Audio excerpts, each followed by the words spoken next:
You're live. I will call the meeting to order, and I would ask for Councillor Bull to provide us with our civility moment. We are all here to improve our community. At the core of tonight's work is a shared goal, a better Woodstock. If we keep that common purpose in view, civility naturally follows. Thank you, Councillor Bull. Item number 3, opening remarks. I would first like to congratulate all the graduates at Woodstock High School and NBCC. I attended the NBCC graduation yesterday and was amazed at the number of students, the diversity of the courses, the diversity of the students, and it made me think of how much they bring to our community and how important NBCC is to Woodstock. It's been a busy 2 weeks since our swearing in. We, council, along with CAO Alan Walker and Christine Jewett, attended the UMMB orientation put on by the Union of Municipalities. It was informative and a great team building experience. Last week, I attended my first Western New Brunswick Service Commission meeting, which was also very informative and a chance for me to meet with all the new mayors and old mayors in the valley. Last night, we had a special meeting of council in which we were brought up to speed. We talked about some staffing positions, open motions, finance committee, request for proposals, coverage bid update, looked at housing studies, the Everett Street, Peter Street, Middle School, and Burgoyne Street, and memorandum of understandings. So we're slowly and gradually moving forward and getting up to speed, but it is going to take time. Having said that, I would ask the community to be patient as we settle into our new positions and our new roles, and it's going to take some time to figure things out, but we're here for you, and we will do our very best moving forward. So I think we're all looking forward to that, but we are taking things slow, and we are learning as we go. So thank you for that understanding. Item number 4, I'd ask for approval of the agenda.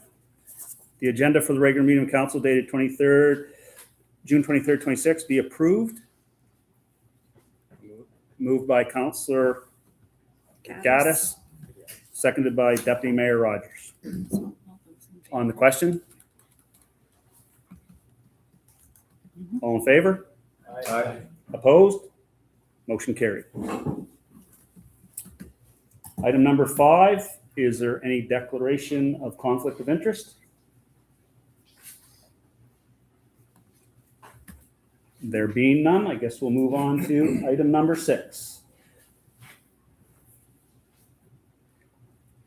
Item number 6 is to approve the regular meeting of council minutes dated June 9th, 2026 as distributed. I'd ask for a move by Councillor Dollamont, seconded by Councillor Dunlop. That's going to be a tough one. On the question, all in favor? Aye. Opposed? Motion carried. So tonight we have a special presentation, and I'm going to call on Deputy Mayor Mark Rogers to do that, and it's in regards to the Sports Wall of Fame and Volunteer Award.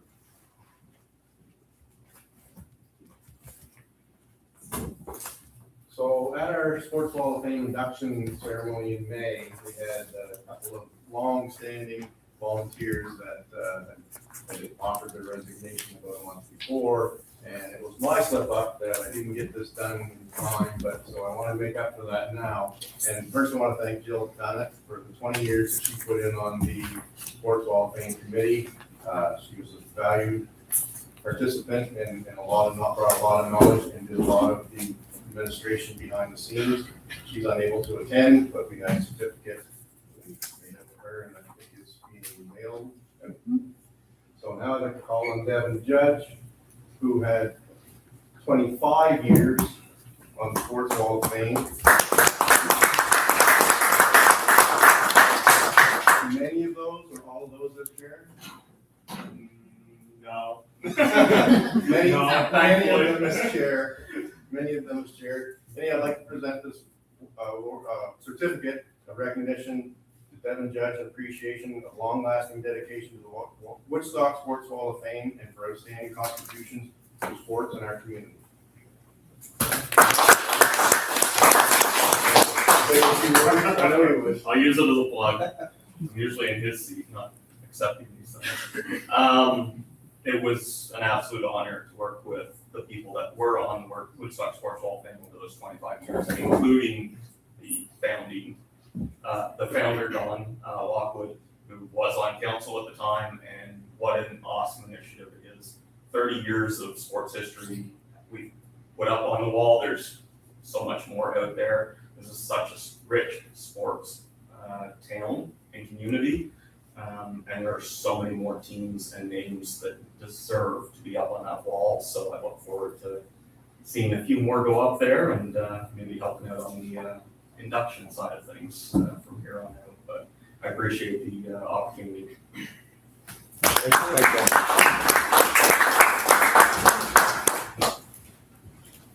Yes, just to echo Mark's words, thank you, Jill, and thank you, Devin, for your years of service. And I know the dedication you put into it over the last few years, or last 20 and 20 plus years. And it's not often you see volunteers put that many years of service into organizations. So thank you for that. Now, item number 8 is the business arising from the minutes. And I guess we'll hand it over to CAO Alan Walker. There's 2 items. The first is the wastewater chlorination dechlorination RFP update, and there is a version that we've handed out that's a little different, a little bit more detailed that was in your package. I'll refer you to that one. So motion 2026-0096 carried March 17th, authorized staff to award the tender for wastewater chlorination dechlorination if the total installed cost was equal to or less than $178,000. The tenders were opened April 21, with the costs below, inclusive of HST, but excluding the 40-foot container and the engineering fees. So as both are above the authorized amount, this item was reviewed with the Finance Committee April 23rd, brought to Council April 28th for approval to continue to negotiate, is coming with the low bidder, and then to finalize the award. This tonight is to confirm that the award was awarded to E. Cummings as a low bidder, and the breakdown of the cost was $218,200 for their portion, $10,000 for the container delivered, engineering fees of $22,820 for a total cost of $251,020, and then the HST. And I use the net HST because the town does get much of our HST back. Brings the total cost for $261,562.84. And this is just to note that this award has been done and installation will start soon, and we're looking forward to getting that project done. The second tender I want to update on is the tender 26-200, the designated highway paving plan.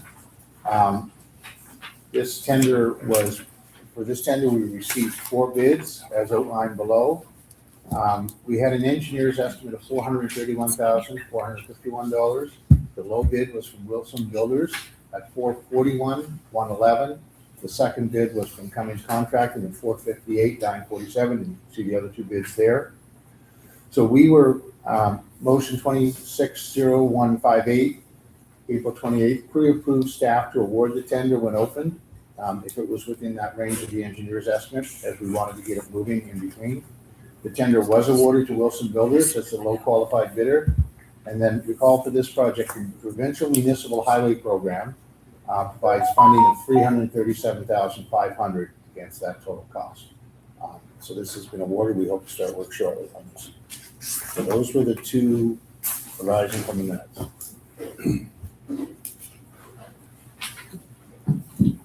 Thank you, Alan. I guess we're going right back at you. Moving on to item number 9, the CAO update. Okay, so some of these would have been expressed to council during orientation, but I wanted to bring them again up in public. So some more RFP updates. The paving tender for the non-designated highways is still in design, but it will be in market this week. The assessment for 824 Main Street has been completed. Gemtech did the work in the preparing the report to staff, which will then be brought to council for action items. Recall that was the assessment of the west retaining wall and the roofing structure to determine what, if anything, needed to be done.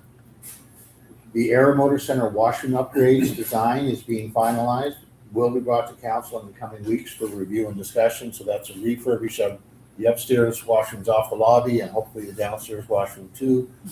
They're 30 years old, bring them up to standard and make them fully accessible and all that. Likewise, the capital asset management plan tender is closed now. Responses are being analyzed and a recommendation will be brought to council July 14th for that award. And finally, the tender for the design and construction management of the proposed protective services building is closed and responses are being evaluated. And a recommendation is to council is expected from July 14th. So that's a summary of the open RFPs. Well, number 3 update, we're getting close. The pump is scheduled to be installed in well number 3 tomorrow. We'll then run water to waste through the hydrant that's installed there to flush the pipes and pumps. Then once samples are tested and approved, the well will be commissioned and we'll have a second functioning well down there. The new boat launch at the New Brunswick Community College is nearing completion with the majority of the pad poured in 3 sections. It's expected to be open for the weekend of July 14th. It's worth recalling, this was, when we initially costed this out, we thought we were going to have to contract out a lot of the work. And the Public Works team decided to do it themselves and, we brought in somebody to help pour the concrete. But they've done a really, really nice job. We've managed to get a lot more paved than having to put those portable slabs in. So it will, I think, be a much more solid one and it will be certainly coming under the estimated cost. The final project that was finished is installation of the new fencing and gates at the Commonwealth Park Raceway is complete. So we have now circled that racetrack completely, and we have the person gates in place and the equipment gates as well. And while we're down in that area, we would like to thank Timothy Construction Limited for the preparation and pouring of a concrete floor in the Commonwealth Park grandstand, replacing the existing packed dirt floor. This was done at no charge to the town and is a valued and appreciated upgrade to the facility, and I think it's worth calling that out. Finally, some very good news. The Canadian Infrastructure and Housing Fund, the CHIF fund, our application for the sanitary sewer upgrade in the Spring Court area was approved. And planning meetings are starting this week, tomorrow actually. The projected total cost is $2,755,905 as per our revised CHIP application. The federal and provincial funding is $2,296,495, leaving $459,410 as a municipal contribution. And that will come out of a combination of our capital budget and our reserves for that. And finally, the 2025 annual report is complete and will be brought to council July 14th for approval, pending completion of the 2025 financial audit, which forms a part of that annual report. And the very last item is a staffing update. The search for the Director of Emergency Management and Fire Chief is ongoing, and interviews for the replacement Director of Recreation are planned for next week. We have shortlisted. We have some good candidates there that we'll start interviewing. So are there any questions on the CAO report? Okay. No questions from councilors? Thank you, Alan.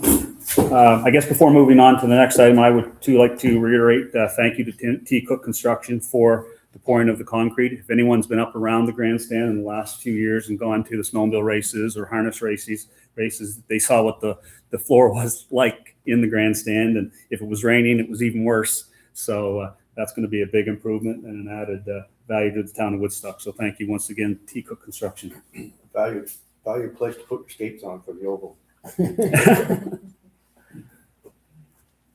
Okay, I guess moving on to new business, I would ask Jennifer Crabb to step up and present the 2025 audit presentation. Well, actually, Matt Dara is going to present the audit. Well, it just has your name. So. So we'll let him do all the talking.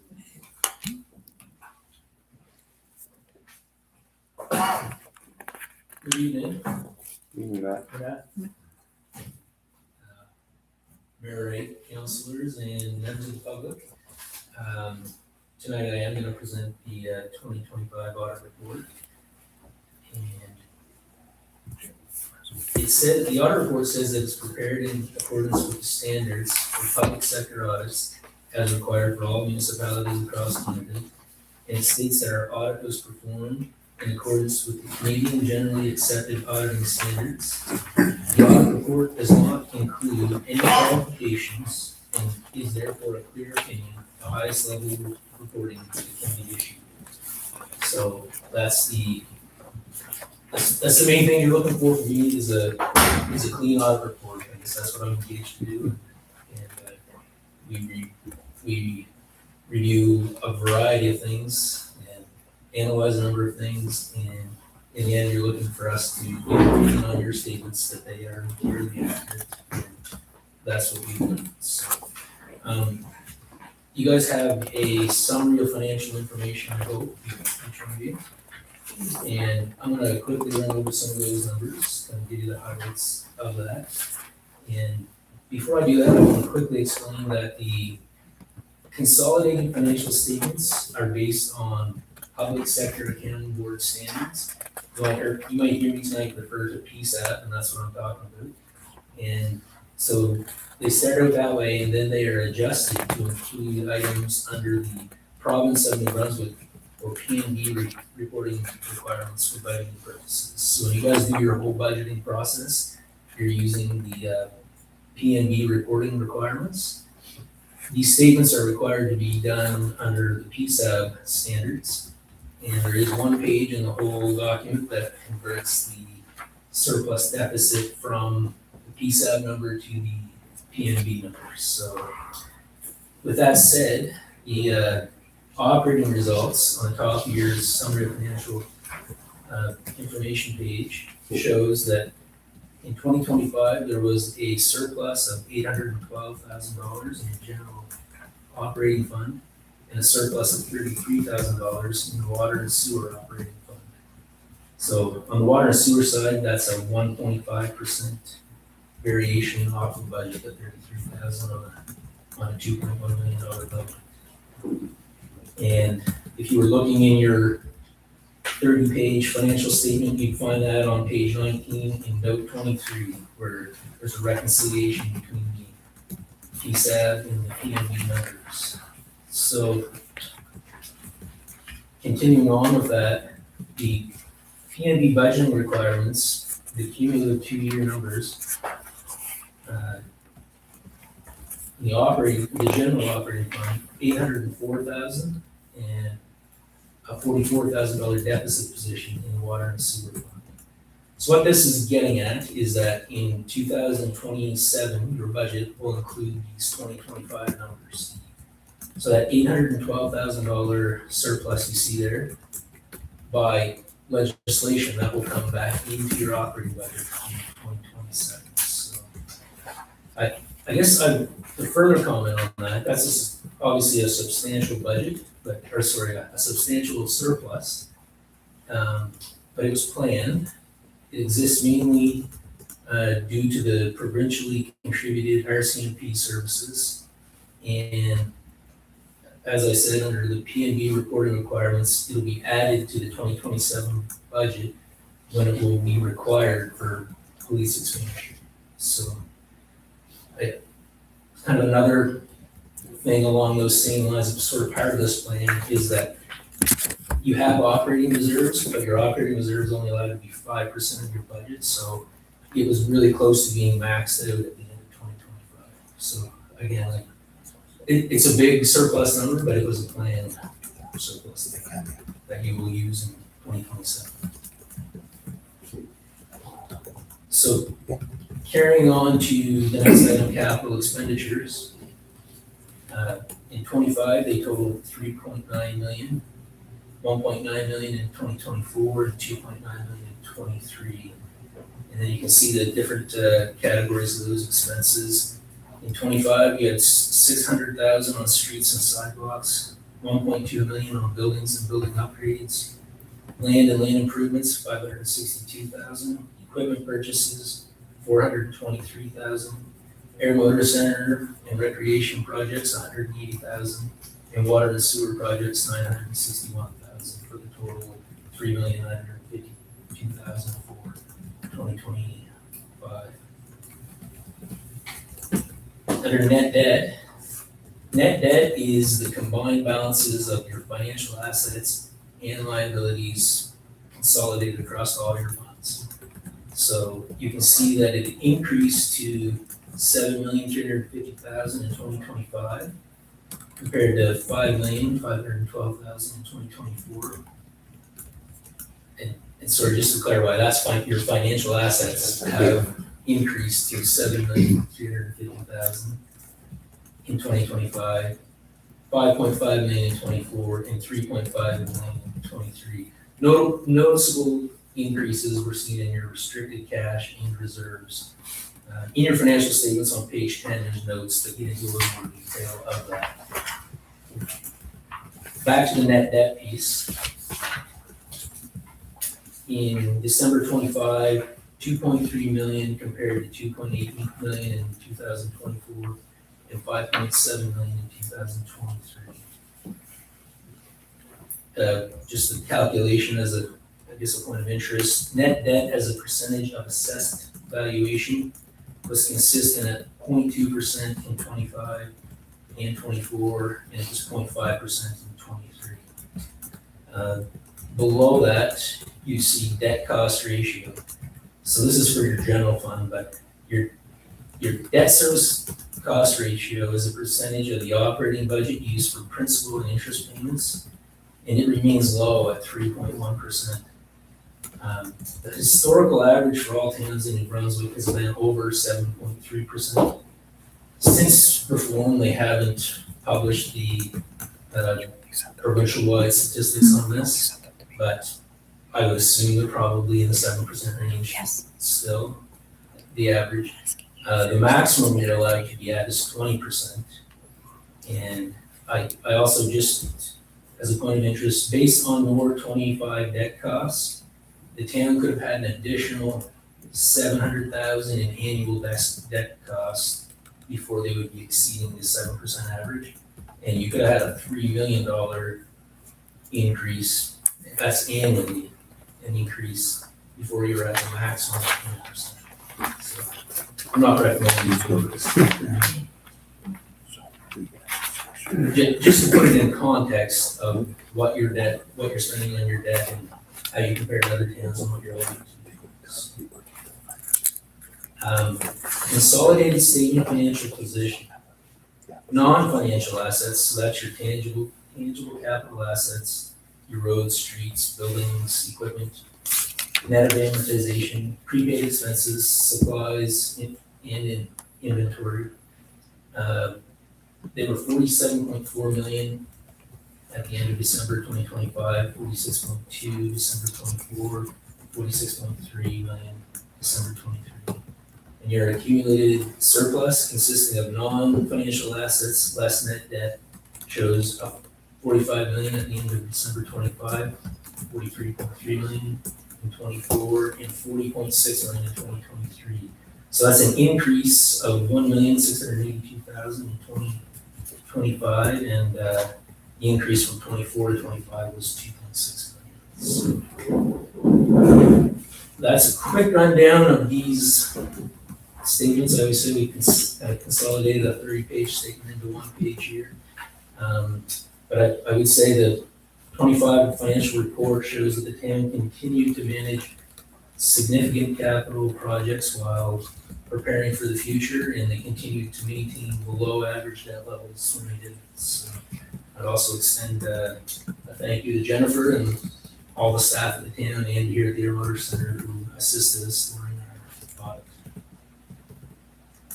So that's all for me, unless I can answer a question or two. Thank you, Matthew. Is there any questions from council members? I have a question. Our assets, net debt assets on page 10, well, on the summary, 7.3 million, right? In 2025 on your summary document. The financial asset Yeah. number? Yeah. And the year before it was 3.5. What's the $4 billion jump? I can't find it. From 23 to 25? Yeah. The $4 million jump. It's gonna be in your reserves and your restricted cash. I mean, I don't know if you have the statement right there, but if you did flip to page 10 probably. Yeah. It's a big jump, right? It is, so I just wonder what accounts for that. I guess you can't see the comparator from 23 to 24 in that number, but that's what was going on. Your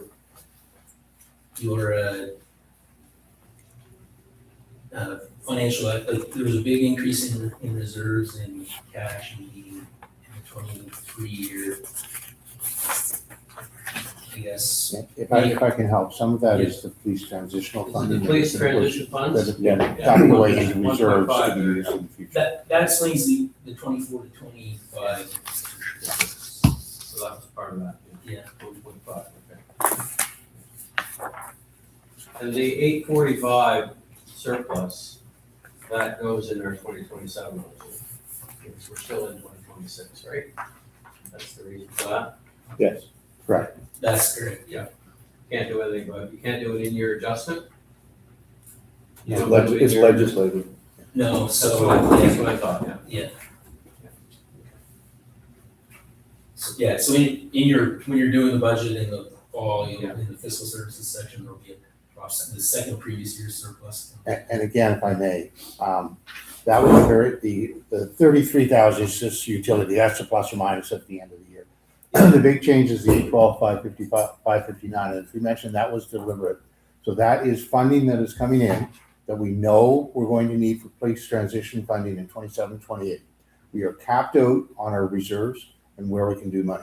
So the policy was to run it deliberately as a deficit, but then 2 years down, you run it for 2025, 2 years down, we'll come back in and be available for 2027 to assist in the transitional funding. So that was a very deliberate, So run as a surplus, so not a deficit, right? right, sorry, yes, the 812 was run as a surplus, right? But that was a very deliberate strategy to run that so that we would then have that funding available in 2027 as we run into more of the police transitional funding, realignment funding. Any other questions from members of council? Arthur? Yes, Matt, do you have any concerns about the long-term liabilities in notes approximately 12 through 14?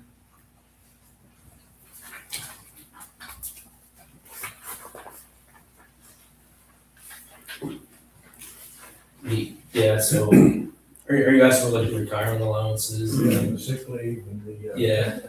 retirement vacations, that sort of thing. I know at times in the past, we've had to make adjustments and just based on the reviews that were done, is there any flags that we should be aware of? Yeah, well, I mean, I think the town is sort of in process of dealing with some of these benefits and things that have created this liability that gets recorded. Would you like me to address that a little bit? Sure. So on the accrued benefit, the total accrued benefits dropped from 4.558 million to 4.310. A lot of that has been driven by the change in the sick benefits. We've made a change in the non-union policy that did that. And as you can see, our restricted cash drew down as we used some of that money to pay out and make those policy changes. So that has ceased going up and has begun to go down. We're also negotiating with the unions on that I can't get into in this one, but that's being addressed as well. The biggest one, so that was retirement allowance, sick leave. So that portion dropped, if you go down to the bottom section on page 14, dropped from 1.636 down to 1.338 million. The other two is the post-retirement life insurance and post-retirement health insurance. Those are relatively stable. There's a cash flow of about $32,000 a year to fund that, where this is the future unfunded liability. So we do have plans to address that, and we'll be bringing those plans to council over the next month. We had to pause during the transition, but we do have a plan to begin addressing those. So I'd just add to that, so the numbers you see on the liability side here, and that come out of these retirement allowances, they are, I'll say, a very specific accounting standard and the whole actuarial calculation that goes along with coming up with it. So it's a big number, no doubt about that, but it doesn't reflect what you have to spend in cash this year or next year.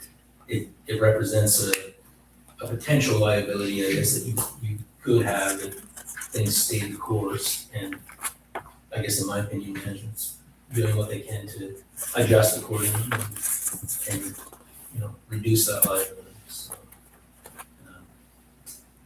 hopefully that answers the question.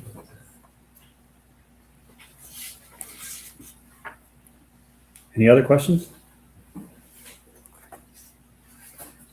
Thank you. I do actually have a couple questions, Matt, and it's just in regards to on page 18. When you look at the schedule of segment disclosure and you see the other and like a figure of 263,000 and 121, are those broken down somewhere in the report, like more specified as other than other?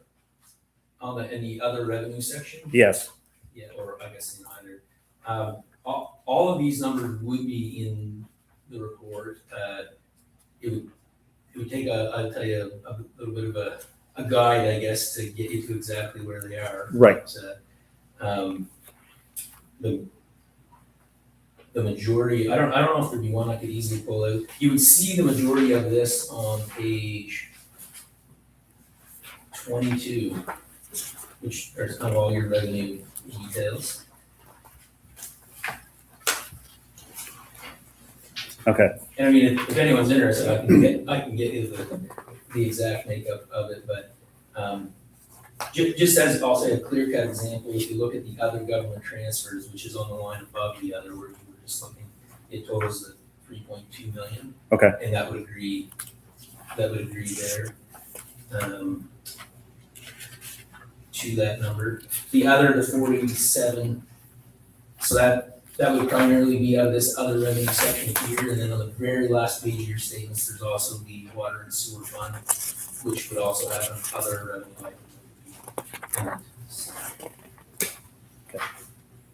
Yeah, I mean, like on item number 25, operating budget to PSA budget, and there's a like other transfers 414, 496. I just wonder where that other money, when you say other, just Sorry, where are you looking? on page 21.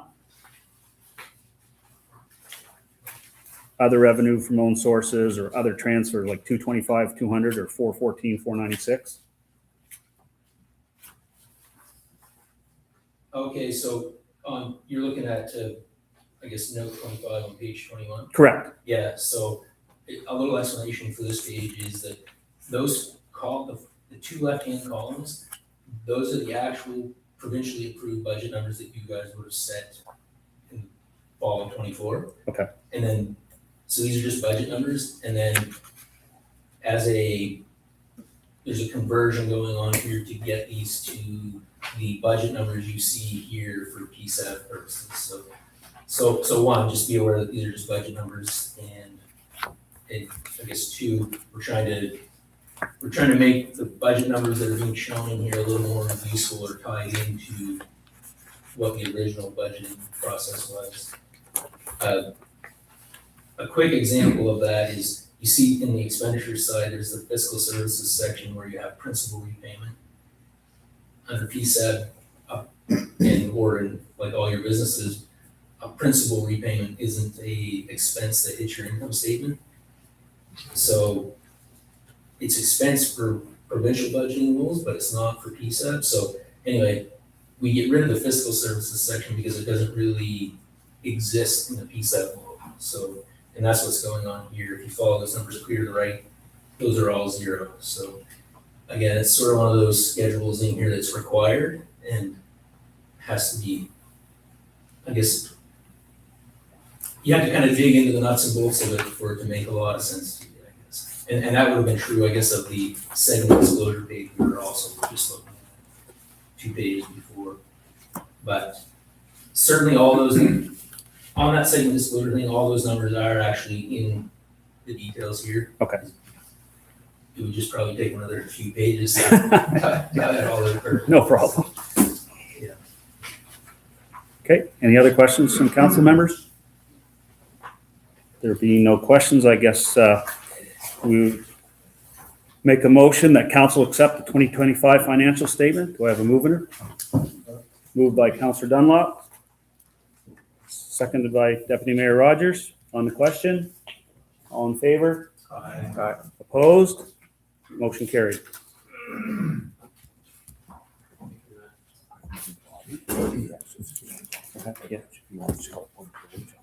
Yep. Just point of privilege. I have water, I'm going to bring it in, so we have some bottled water brought in and that, you're okay.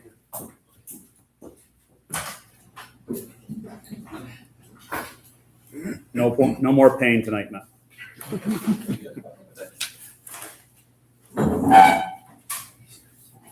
Thank you, Matt. Thank you. So now, Christine, I'm gonna say we have two options. That's what I'm gonna do.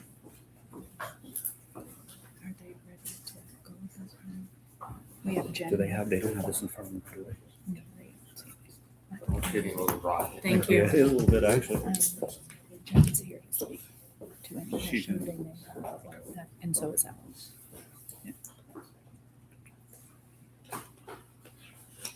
So we're having a 2026 audit discussion. And then I'm asking for the motion. Recommendation. Yeah. I'll leave that. Yeah. It's cold. It was.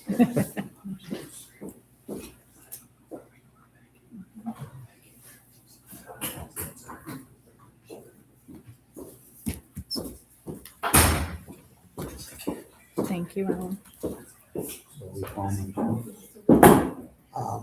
You know what, we just call. Yep. Discussions typically.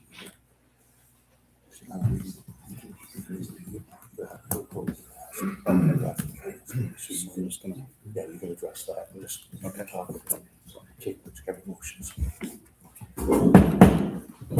Call the meeting back to order. So I guess we have a couple options here. It's about the 2026 audit discussion. We can make a motion that Nicholas and Beaumont be appointed as the auditor for the 2026 fiscal year for the town of Woodstock as recommended by the Director of Financial Services and Treasurer Jennifer Crabb, who's here in attendance, or on the recommendation from staff that the appointment of the auditor for the 2026 fiscal year be deferred and referred to the Finance Committee for review and recommendation back to council. Just for clarity, that's not a recommendation from staff, that would be council making a Yes. Recommend recommendation. to staff, sorry, Yes. sorry, yeah, no, from staff to. Yeah, so it's, So discussion on that, or So just for clarification, so a motion to have them do the audit next year, correct? or a motion to defer it to the finance committee for consideration? A recommendation. It's a recommendation, it's From not a council motion. to In other words, wait for the finance committee to give us a recommendation. Mhm. so just for some background, as you talked about, if you will, it's about a $60,000 charge. Yeah. They have been our auditors for a number of years, so it has not been tendered out, so that is an option to tender it out, recognizing the numbers are what they are, which is not significant for the amount of work, but it's still what the numbers are. There is a learning curve for a new vendor, but every once in a while you do want to test the market. So it's the option of council. You can say, you know what, we're okay this year and we're satisfied with the service and the money, we want to appoint for next year. Or you can take it into the finance committee and have a solid discussion and decide if you want to RFP it.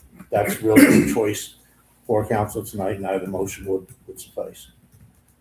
Yeah, so the first was that Nicholas and Beaumont be appointed, and sorry, back up, it's a motion that Nicholas and Beaumont be appointed as the auditor for the 2026 fiscal year for the town of Woodstock as recommended by the Director of Financial Services and Treasurer Jennifer Crabb.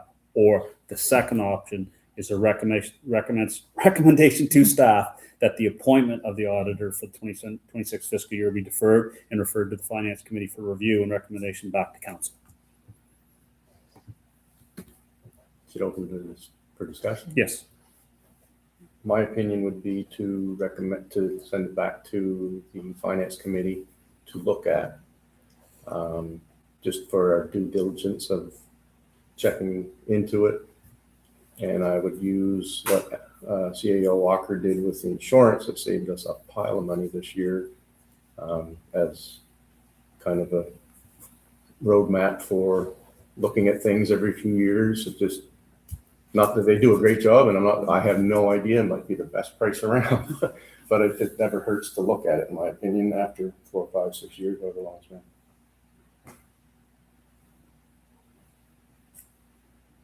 It doesn't hurt to test the market, I get that, but I do know it's expensive every year.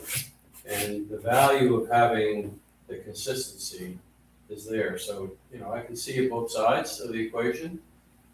Is the finance committee gonna be struck soon? Tonight. Tonight. Okay. So there's I don't think there's that much on the finance committee's plate, to be perfectly honest with you. I would kind of say, let's throw it to the finance committee. You might- I mean, Jennifer's here. Yeah. Do we want to hear from her?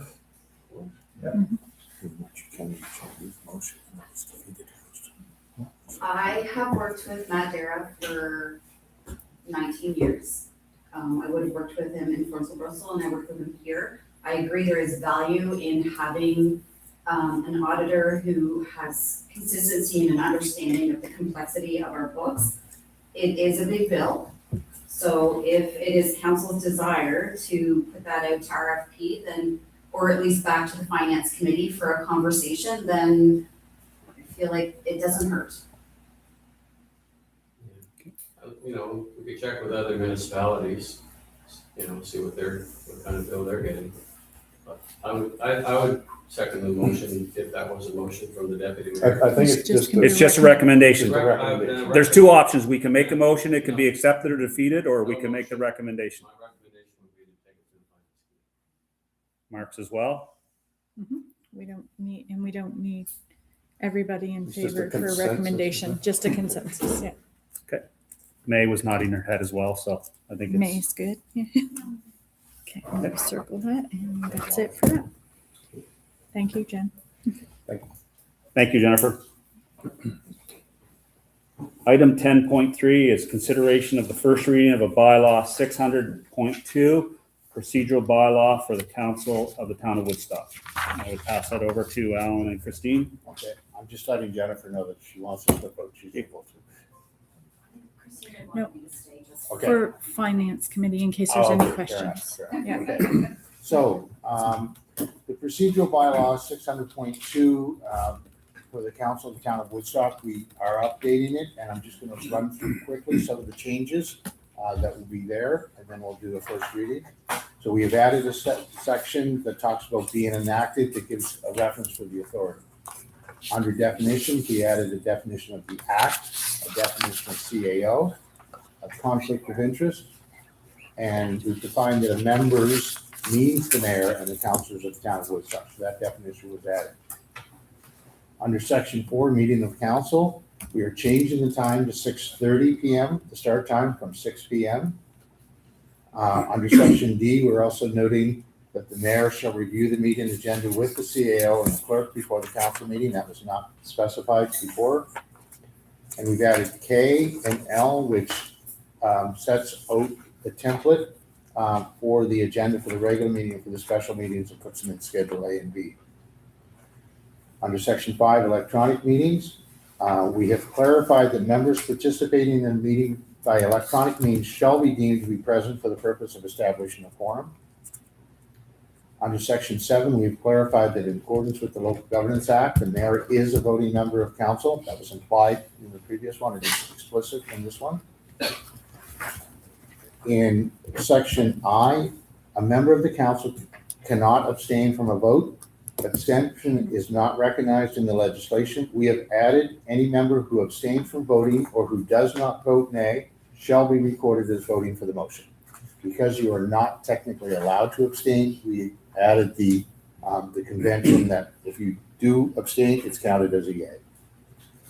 Under the minutes, we have added a section where the name of any council member attending by electronic means shall be recorded. And those are the changes in the procedural bylaw proposed. Are there any questions on any of that? So do we now do a reading by title? He has to read the motion first, and if the motion's accepted, I'll do the Okay, reading. so by item title. 10.3 is consideration of the first reading of a bylaw 600.2, a procedural bylaw for the council of the town of Woodstock. The motion is to proceed with the first reading by title of bylaw 600.2A, a procedural bylaw for the council of the town of Woodstock. So moved, your worship.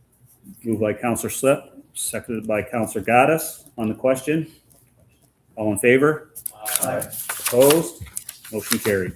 Okay, and I will read. When you do a summary of a bylaw, you only have to read the title. So you're lucky I don't have to read all 7 pages of the bylaw, but it is posted on our site and so is the summary. Bylaw number 600.2, a procedural bylaw for the council of the town of Woodstock.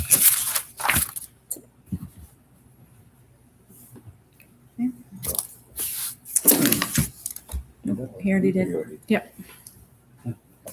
You good?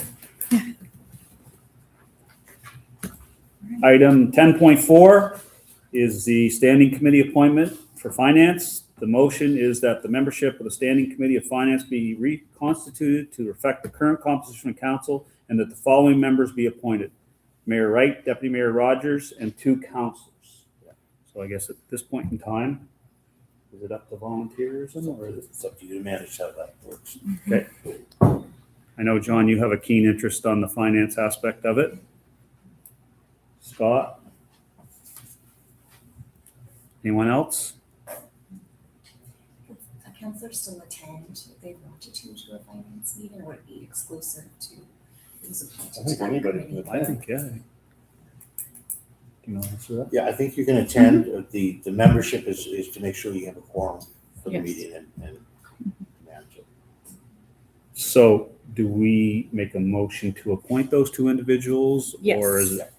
Yeah, we would read all 4 actually, because it's being Okay, reconstituted. so I guess I'll reread the motion that the membership of the Standing Committee of Finance be reconstituted to reflect the current composition of council and that the following members should be appointed: Mayor Wright, Deputy Mayor Rogers, Councillor Dollamont, and Councillor Dunlop. Have a mover? Moved by Councillor Gaddis. Seconder, Councillor Bull. On the question? All in favor? Opposed? Motion carried. You could just have the discussion on before you actually do the motion. Okay. We're good on So Alan's now telling me a different way to do this. that. I thought it was. So apparently we can have the discussion on the counselors that would like to fill the position. So let's talk about contract negotiations or union negotiations. I think I'm willing to stay on. you are on it now, Will, or had Yeah. been on it? Yeah. Okay. Your worship, I'd be interested in standing on that committee. I have been on it, but if other people want it, I don't have to stay. Okay. Well, I would like to spread it around a little bit, so we'll just fill those names in. We have room for one more. If you have yourself, Councillor Bellier, Councillor Slip, and Done it a lot. Sorry, I missed Councillor Bellier. Okay. Mhm. Okay, so the motion is that the membership of the Special Committee of Union Negotiations be reconstituted to reflect the current composition of council and that the following members be appointed: Mayor Wright, Councillor Bellier, Councillor Dollamont, and Councillor Slip. Have a mover? Moved by Deputy Mayor Rogers, seconded by Councillor Dunlop. On the question? All in favor? Opposed? Motion carried.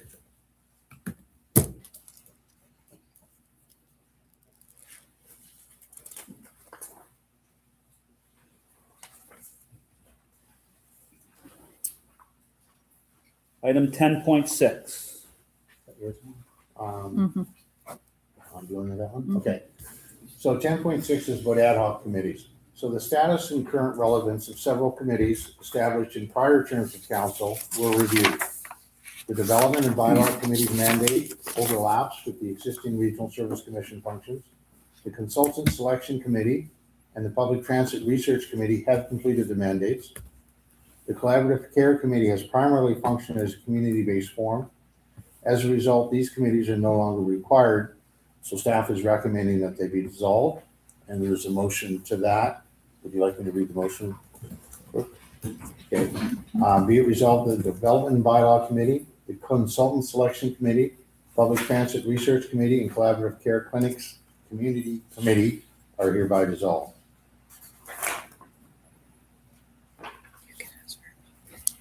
Any questions? On the question, Mayor, the collaborative care clinics, is it community or committee? It says community on my document. Was it an actual committee of council? So what it was a community-based committee that invited some Community-based committee. members of council, but then the invitations dropped, it kind of dissolved, so. Yep, no, I Yeah. understand that. Any other questions? Okay. So do I have a mover for that?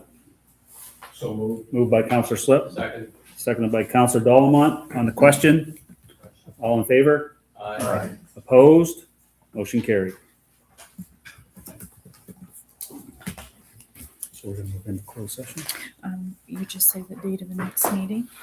That will be this. Point 11. I'll stuck on that, yeah. Mhm. So date of the next meeting is Tuesday, July the 14th at 6 PM. Did we just change it to 6:30? No. It has to go through 3 readings. 3 readings, okay.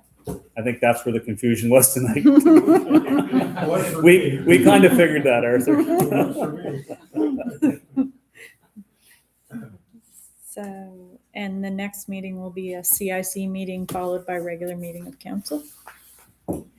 So, and I think we had the discussion between the clerk and the CAO, and we talked about doing the CIC at 6:30 and regular council meetings at 7 o'clock. And we thought it would create some confusion, so we just decided to go 6:30 straight across the board. Just gives Mark and I a little more time to get home and get something to eat. After the third reading though. After After the third reading. Third reading. Okay, and now we can move into closed. And now we're going to move into closed session. Do I need a motion? Yeah, you I need need to a read the motion, motion. please. I'll make a motion. Moved by Counselor Bellier, Mhm. seconded by Counselor Gaddis. On the question, all in favor? Opposed? Motion carried. Thank you.